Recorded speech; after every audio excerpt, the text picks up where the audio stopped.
Lampard's Coventry are cooking. Simon, Coventry were 17th, just 2 points clear of the relegation zone when Frank Lampard took the job in late November.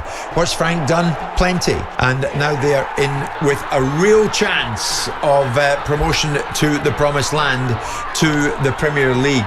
When Frank Lampard took over Coventry City in November of 2024, not that many people thought that it would work out. The perception around Frank Lampard's management career, often people think he's not done very well. Is that harsh?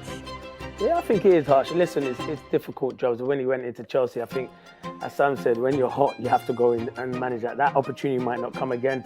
I'm glad if Frank Lampard gets the opportunity to go to Coventry City. Like you, I was surprised Mark Roberts. I can't believe Mark Roberts. He'll get another job though, because he's a good manager. From where he's took that club, where they're in League Two, to get up to the Championship and within a kick of getting to the Premier League. The club had just sacked Mark Robbins, a manager who meant everything to the fans. He had taken Coventry from League Two all the way to the Championship and even brought them close to the Premier League. Because of everything he had done for the club, his departure shocked the supporter and left a huge gap that many thought Lampard would struggle to fill. This time 6 months ago, they nearly knocked Manchester United out of the FA Cup semi-final. That's right. They were in, That's right. Doug King's landed into a side that he must have thought was easy, getting into the playoffs and so on and so forth. I think that's a strange decision. Maybe they'll put some meat on the bone and clarify why they've made that decision. Exactly. But things have changed quickly.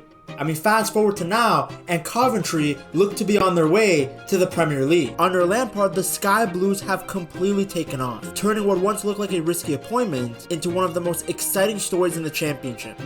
Frank, those scenes of celebration at the end, I'm sure it's something you've got quite used to now this season, but that chorus of "we're gonna win the league," not long to go now, 9 games in fact. Is it about keeping the players humble, keeping their feet on the ground, or are you allowing yourselves to dare to dream now a little bit? Well, everyone around it can. I get it. From where this club's been in the last few years from quite a long time, before I came here, obviously, and the work that's been done and the fan base that we have, I think then the fans can dream. There's no problem. To understand the mood when Frank Lampard arrived, you have to understand the man who he replaced. Mark Robbins was a true Coventry City legend. Over 7.5 years, he took the club from League Two all the way back to the Championship. Along the way, he rebuilt belief around the club and he gave the fans some unforgettable moments. In 2023, Coventry reached the Championship playoff final against Luton Town, but heartbreak followed as they lost on penalty. A year later, they went on an incredible run, reaching the FA Cup semi-final against Manchester United at Wembley. They thought they had pulled off one of the greatest comebacks in the competition's history, only for a scam VAR decision to take it away. Robbins rebuilt the relationship between a club and a fan base that had gone through stadium problems and financial issues. But football can be ruthless. By November of 2024, Coventry had hit a serious slump. The team had just won 4 of their first 16 matches in the 2024-2025 season and were sliding down the table. The owner, Doug King, who had bought the club in 2023, felt that the team was underperforming. So in an attempt to protect his investment, he made the uncomfortable and unpopular decision of sacking Mark Robbins. Many fans were furious and believed the club had just made a huge mistake by letting go of the man who had done so much for them. Enter Frank Lampard, a world-class player, but a manager with a mixed CV. Like, people spoke more about his weird fake laugh and his post-match interviews than his tactics. Played on the weekend. Yeah, I know what you mean, and I'm aware that that's squad football. It feels like it was the tone of your questioning, to be fair. If I'm honest, so if you want to think that way, but for me it doesn't. I'm manager of Chelsea. So, a first Premier League win for Frank Lampard at Everton. I bet he's having a great night. But seriously, it was a really good performance. As a player, his career was legendary. Chelsea's all-time leading goal scorer, 3 Premier League titles, a Champions League trophy, and a long England career. He was respected for his intelligence on the pitch and the leadership he had in the dressing room. But as a manager, this guy's journey was more up and down than your local hooker. Lampard's first job as a manager came in 2018 with Derby County. It was his first experience on the touchline, but he quickly impressed people. His team played good attacking football, and he wasn't afraid to trust a young player. Derby made a strong run to the Championship playoff final that season, but they eventually lost to Aston Villa. Even so, it was a promising start, and it showed that Frank Lampard had potential as a manager. Soon after, Chelsea came calling. In 2019, Lampard returned to Stamford Bridge, this time as a manager, even though he only had 1 year of experience. The situation was not easy. Chelsea were under a transfer ban, and they had just lost their best player, Eden Hazard. Lampard responded by turning to the academy, giving chances to young players like Mason Mount, Tammy Abraham, and Reece James. The team finished in the top 4 and reached the FA Cup final in his first season. For a while, it felt like Lampard was leading Chelsea into a new era. But the honeymoon did not last long. In his second season, despite spending over £200 million on players like Kai Havertz, Timo Werner, and Ben Chilwell, the results became inconsistent. Lampard was criticized for lacking an actual tactical plan, being overly reliant on individual brilliance, and struggling to manage a large squad. In January of 2021, with Chelsea 9th in the table, he was sacked and replaced by Thomas Tuchel, who would go on to win the Champions League with many of the same players. Lampard's next stop was Everton, a club who at the time were 17th in the table. Lampard helped them avoid relegation in a dramatic fashion during the 2021-2022 season, getting a lot of praise for transforming a disjointed team. But the following season, he struggled to maintain momentum. Injuries, lack of depth, and poor form saw Everton slide back into trouble, and he was let go in January of 2023 with the club still in the relegation zone. As a result, there was a lot of skepticism around his Coventry appointment. Here was a manager with a big name and moments of brilliance, but no sustained success. His tactical identity still remained undefined, and his CV at best was incomplete. Many feared that Lampard had become the prototypical ex-player turned into manager, somebody who was being hired in all of these jobs because of his reputation as a player rather than the results that he was getting as a manager. He had yet to prove that he could build a team, that he could handle adversity, and make real progress over the long term. So when you're interested in those things and you want to get better every day, I can't turn that off. So I've had a nice time out of the game, but I want to get back in because this is what I love doing. I love coaching players, I love working with players on the training ground. I love the idea of giving fans an exciting team to watch and getting results for those fans. Lampard's first task wasn't even tactical, it was psychological. He had to rejuvenate a team that was very low on confidence. When he took over, Coventry were 17th in the championship, 10 points away from the playoff spot and only 2 points above relegation. The team was conceding too many goals, lacked structure off the ball, and struggled to string together any meaningful performances. Under Lampard though, the team started to look completely different. The pressing became more organized, defensively they were more solid, and the players who once looked disconnected suddenly started to understand each other better. Everything just began to click, and the results followed. Coventry won 8 of their first 9 matches under Lampard, losing only to the league leaders at the time, Leeds United. It was the club's best run of form since the 1969-1970 season. It was also something new for Lampard. Even during his best moments as a manager, he hadn't experienced a run like this. Not when he took Derby County to the championship playoffs in the 2018-2019 season, and not even during his first season at Chelsea when the team finished 4th in the Premier League. This was the strongest stretch of form in his entire managerial career at that time. Lampard surprised many with his tactical maturity. Early in his managerial career, he was often criticized for lacking a clear identity, but at Coventry, he was showing so much flexibility. Tactically, he set up the team in a 4-2-3-1. The fullbacks were told to push high up the pitch, while the wingers were encouraged to be brave, take risks, and run directly at their defenders. Pretty much the complete opposite of Jack Grealish at Manchester City. The first real sign that Lampard's ideas were working came on Boxing Day of 2024. Plymouth Argyle came to the CBS Arena and Coventry bent them over and spanked them in a huge 4-0 win. It was a huge statement performance. Sakamoto opened the scoring just 5 minutes into the game. Then Josh Eccles, who had just returned to the starting lineup at that point, scored twice. And Mason Clark added another finish to an incredible first half performance. To really make his system continue to work, Lampard knew that he needed a specific profile in midfield.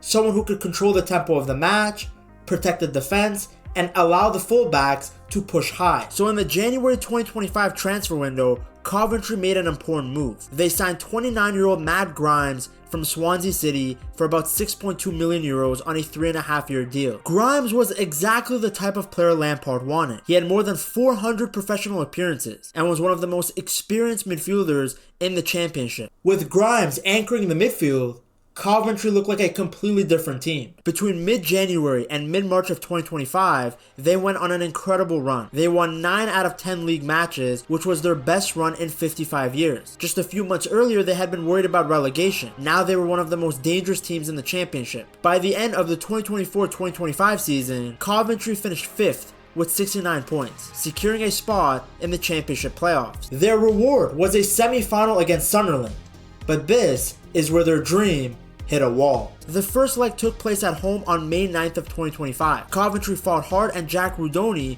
scored in the 70th minute to give the fans some hope. But Sunderland still managed to win 2-1 thanks to goals from Wilson Isidore and a painful late strike from Mayenda in the 88th minute. Now Lampard tried to keep the players calm after the loss. He even told the media that the tie was only halfway finished and reminded everyone of his experience in 2-legged Champions League matches as a player. In the second leg at the Stadium of Light, Coventry actually played really well. They controlled large parts of the match and even pushed the game into extra time. For long stretches, they actually looked like the better team, but they just couldn't find a goal. It was all foreplay, no penetration. Then disaster struck in the very last minute. Sunderland defender Dan Ballard headed in a corner from Enzo Lefebvre. The match finished 1-1, which meant that Sunderland won the tie 3-2 on aggregate. It was heartbreaking for Coventry. For Lampard, it was painful personally. It was the second time he had lost in the championship playoff, after losing the final with Derby County in 2019. But even though it felt like the end of the world at the time, Lampard had actually built the foundations for something much bigger at Coventry. When the 2025-2026 began, Coventry didn't just look good, they looked unstoppable. Lampard had fully shaped the team into a fast, aggressive side that attacked quickly and played with real confidence. The complete opposite of Tottenham Hotspur. They made a statement in August with a 5-3 away win at Derby County. Even after falling behind, Coventry showed incredible belief and turned the match around by scoring for fun. It showed that this team had both quality and were strong mentally. A week later, they followed it up with an even bigger performance by destroying QPR 7-1 at home. That match also marked the 20th anniversary of their stadium, and what a performance they put on for the fans. By October, Coventry were the only unbeaten professional team across all 4 tiers of English football. Their attack was the most dangerous in the championship, leading the league in shots, shots on target, and chances created. At the same time, their defense had improved a lot too, conceding less than a goal per game. But every great run eventually ends. Coventry's unbeaten streak finally came to an end on Halloween night against Wrexham.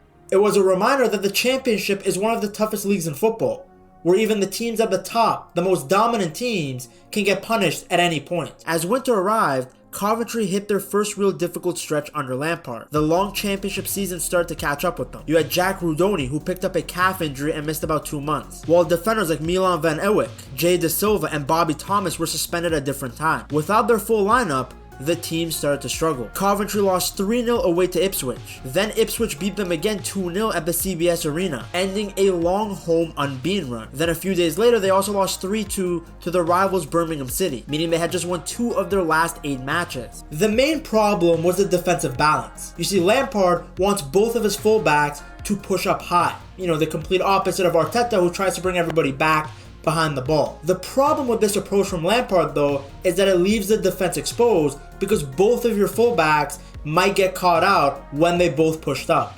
The midfield pairing of Matt Grimes and Victor Torp were good passers, but neither was a natural defensive midfielder, and teams started to exploit that space when Coventry lost the ball. The pressure really boiled over during a tense 1-1 draw away to Southampton in December. After the final whistle, Lampard reacted to abuse from the home fans, and a heated confrontation broke out on the touchline between the players and staff from both teams. Lampard and the owner Doug King knew that if Coventry want to get promotion, they have to fix the issues in midfield. In the January 2026 transfer window, they brought in Nigerian defensive midfielder Frank Onyeka on loan from Brentford, with an agreement to buy him permanently if Coventry got promoted. They also added more attacking depth by signing South Korean winger Yan Min-hyuk from Tottenham and forward Romain Esse from Crystal Palace on loan, while winger Janoa Markello arrived from FC Zurich. Onyeka made an immediate difference. He added the defensive strength that the team had been missing and protected that back line like a condom. With that balance in midfield and players returning from injury, Coventry found their form again. Their turnaround started with a big 2-1 comeback win against Leicester City in January. A few weeks later, they made an even bigger statement by beating Middlesbrough 3-1, with Haji Wright scoring a brilliant hat-trick to send Coventry back to the top of the table.